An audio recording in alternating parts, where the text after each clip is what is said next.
La pandémie de Covid-19 a fait encore plus prendre conscience que les crises sanitaires n'ont pas de frontières. Au sein de l'Union européenne, le partage d'informations médicales est devenu crucial. Le besoin croissant des soins de santé transfrontaliers ces dernières années a également été un élément déclencheur de l'adoption d'outils numériques qui répondent à cet objectif. Aujourd'hui, 2 services transfrontaliers en ligne sont déjà opérationnels dans plusieurs pays européens. L'e-prescription et la dispensation électronique permettent aux citoyens de se procurer leurs médicaments dans une pharmacie d'un autre État membre.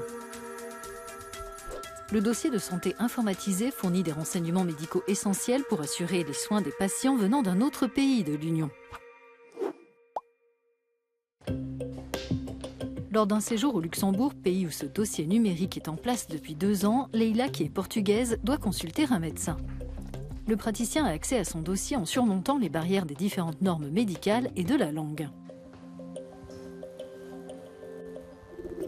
Il peut survenir qu'il y ait des problématiques de compréhension, notamment en termes de langue. C'est pourquoi il est important pour la sécurité du patient et la sécurité du médecin de pouvoir avoir des données traduites dans la langue du pays dans lequel le médecin exerce.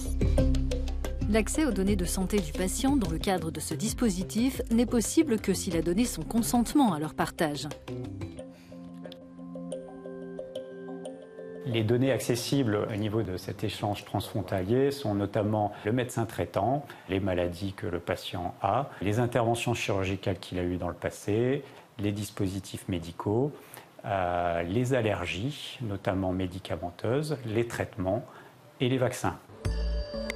À l'échelle européenne, ces services font partie des piliers du futur espace européen des données de santé.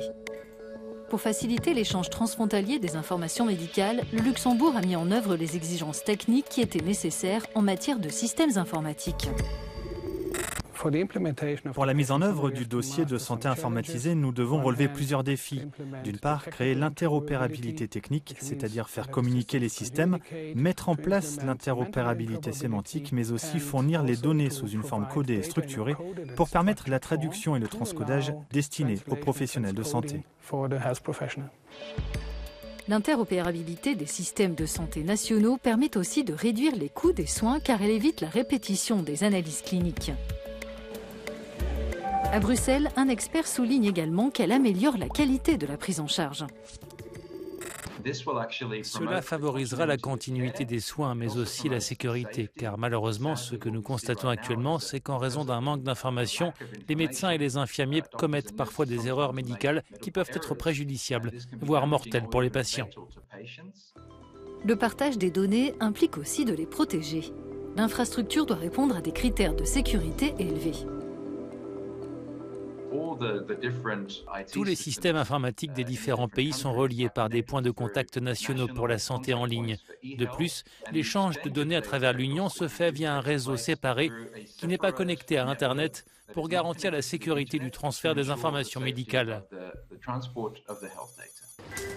Les services du dossier du patient et de l'ordonnance électronique sont aujourd'hui disponibles dans 10 pays européens. Ils seront prochainement mis en œuvre dans toute l'Union, contribuant à garantir aux citoyens des soins de qualité et sans frontières.